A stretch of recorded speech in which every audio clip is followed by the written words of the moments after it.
Zagrom again, and it's 3 o'clock in the morning, and I'm making this video anyway. I'm doing our Tekkit Toys Episode 2 Vote Counter V3. This is something I made a while back and decided to make a video of it now. There's our elevators over there. I meant to do this a lot earlier in the day, but we had some issues which have been sort of fixed. It's fine. So this is a physical vote counter. I know you can probably get plugins that you can have people do votes and stuff, but I wanted to make a physical one just for the sake of doing it. So first I'll show you it working, and then I'll go and give a quick view of the wiring and stuff, and then I'll explain, or if you want like a deeper explanation or a full build, ask and we'll make a tutorial like we did with our elevators over there. So just because of when I was making it, I made it use you have to put in, you can set where you can throw in any where you can throw in any item and it counts it for the vote. I just made it red alloy wire because while I was building it was easy to test with, because I was using I was using some wire.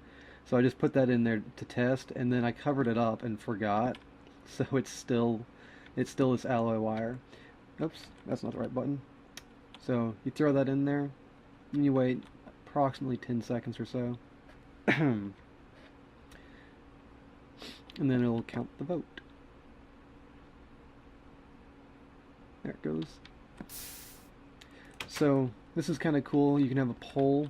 You just set it up where you'd be like, oh, generic question here, and then you just tell them to you as a server admin, you'd either have to put up a chest and then have the items in there for them to throw in there.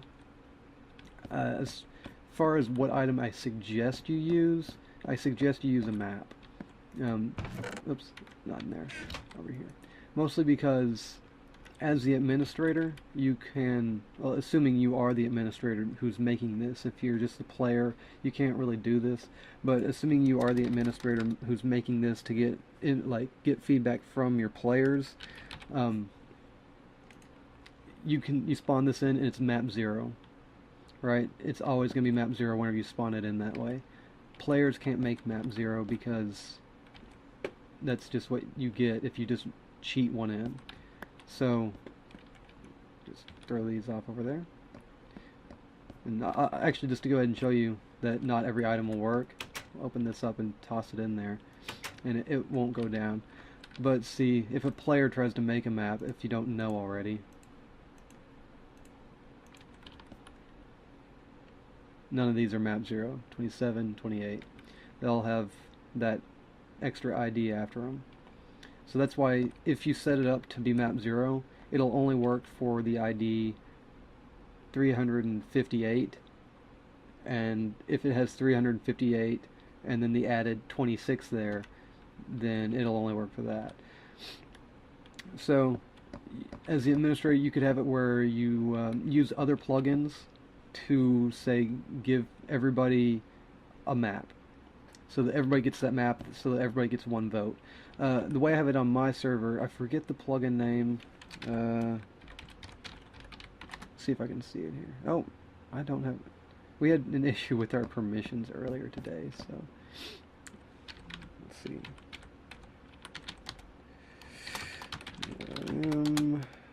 ADLN PLUGINS. Let's see if I can see it here.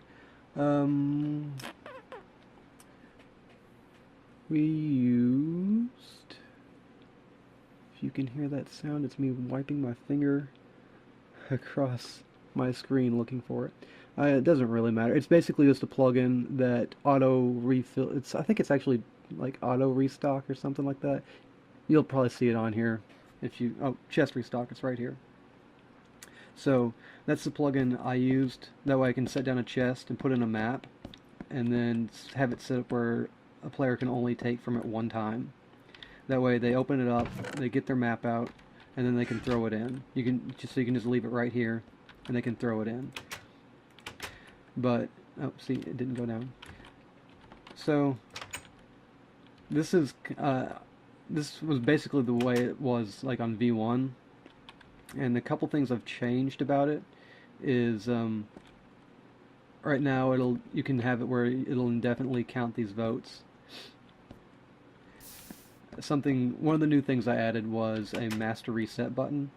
So you click this button and it'll put all the sand back for you, so you don't have to do anything. And then I also added this, which is the vote limiter. So I have it currently set downstairs to do it where it'll limit it to 10 votes. You can set that number to wherever you want. So that, let's say you just want to have 10 votes total to see what the average of just 10 votes was. So if I put in 1 in there, 2, it keeps moving, 3, stop, 4, 5, 6, 7, 8, 9, 10, just throwing them in here randomly. So should count all those. 1, 2, 3, 4, 5, 6, 7, 8, 9, 10. So the next one I put in shouldn't add on to it. It should block it so that it only has the 10 votes.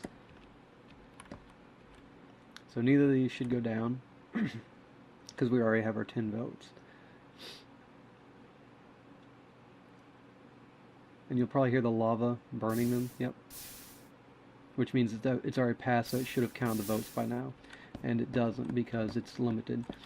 And you hit the master reset button here.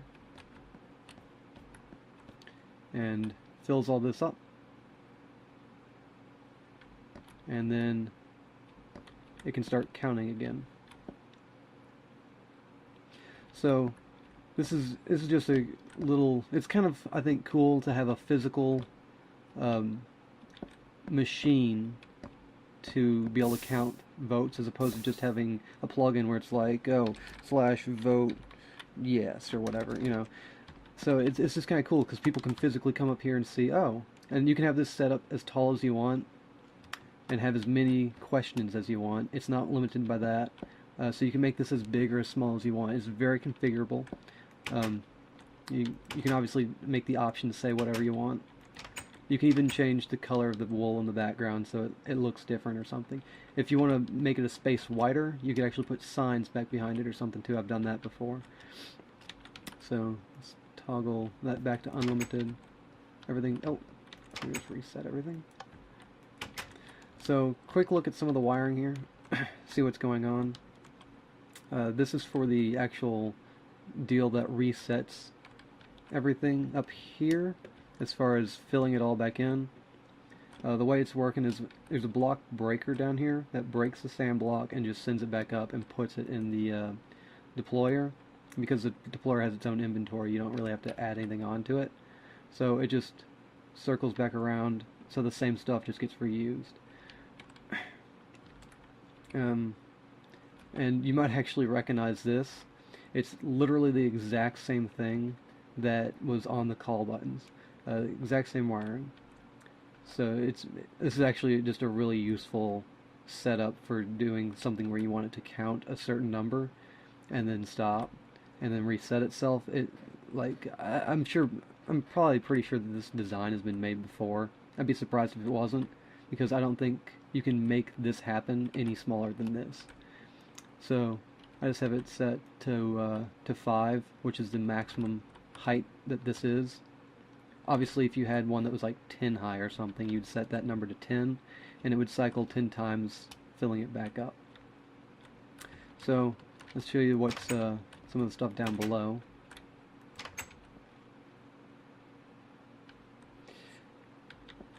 This is this right here. This wire on this side is for the vote limiter, and the one on this side is for the reset. So the reset's jumping over this. The vote limiter is turning this off.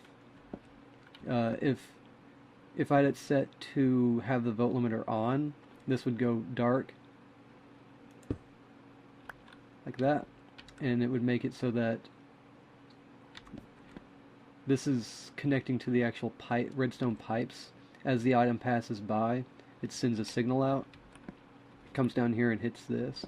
So if we don't want it to count, then we have it turned off so that it can't count. So if we have the limiter on, then... Did I turn the limiter on? I thought it was off.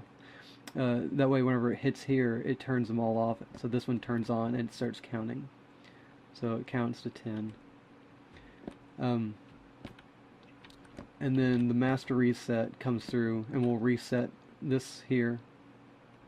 And it'll reset this if it was toggled. This is protecting it in case someone decides that there wasn't 10 votes, or the vote limiter didn't finish. If it gets to all of its votes, it hits here and toggles this so that nothing else can be, it stops it from being able to send the signal up through these AND gates to turn on the block breakers. When that switch is toggled the other way, these stay off so that it just needs the one from the redstone pipes. I'm not explaining it too well, but it is 3 o'clock in the morning, and I said I was going to try to get a video out like yesterday night. So we had some server issues and because of our host. But anyway, so back here, the way this all works, I'm actually going to punch a hole in the wall so that I can show you some of... Actually, you know what? No, I'm not. I'll leave you hanging. That way you'll want the tutorial. But basically, anything that is the correct item, which goes in this diamond thing, you can change it to whatever. I can make it a sign if I want. Like I said, I suggest maps. So you put the map here. So if it's the right item, it passes through and then gets sent this way. You can have it go into a chest if you want, but I just have it going into lava for right now. So you could put it into a chest or whatever, but I have it in lava so it'll just destroy it. If it's the wrong item, which it's hard to see without punching through the wall, which I decided I wasn't going to do, it basically pipes it along here. You can see an iron pipe there. It pipes it this way, passing all of this, because it's checking for that item. Every one of these that passes through, and it's the wrong item all the way through because they're all looking for the same item. So if it's the wrong item, it just keeps going through, and it just also goes into the lava. So that basically covers the whole thing. Like I said, if you want a tutorial on this, I'd be glad to. This one's a lot easier than our elevator design. So yeah, I've had a lot of comments and stuff about how to get that working and stuff. Somebody actually did ask if I think it's because I flipped the vote limiter thing back and forth. I broke something is all while I was downstairs. A reset should fix it. I had at least one comment asking about making a simpler one, basically one that doesn't have, like, basically goes up and down, but I'm not sure if they wanted a call button on the outside. If they do, then it's basically not going to be any less complex than this. I don't think I've replied to that comment yet. So if you want a call button, it's not going to get much nicer looking than what we have there. Also, we have a couple people who are pretty excited about the tunnel bore thing. And you know what? I'll give a sneak preview of that. Let's see, where was Dev building that at? Over here. I had one that got totally broken earlier because of some of the server issues we had. But this is the tunnel bore right here. I'm not going to go into any kind of detail right now. It's just a look and don't touch kind of thing. But he's been having one run for at least the past day or so, and it runs pretty well. It has a few problems that can't really be avoided as far as running into like water and lava at the same time. But anything else, he's fixed it so that gravel isn't an issue. Oh yeah, I forgot he was changing the design on it a little bit. This is actually the V2 of it, so it should be better. Hopefully more efficient. Actually, yeah, I think it will be. He's got actually, he also has a clever way that he is powering it, which is simple and effective, but I don't know that many people have done it. So, you can look forward to a tutorial on this. It will be done. Oh, good lord. He is very ambitious. It's going to be mining twice as wide as it was before. Anyway, I didn't notice that till just now. That should cover it for now. If you, like I said, if you're interested in seeing a tutorial on how to build the what's-a-majigger vote counter, just request it and I will build it. I will do the tutorial for it. Oh, look at it. And you can look forward to the tunnel bore soon. That will be made. And we have a few other things that we plan to do videos for soon as well. So you can look forward to that stuff in the future. See you next time.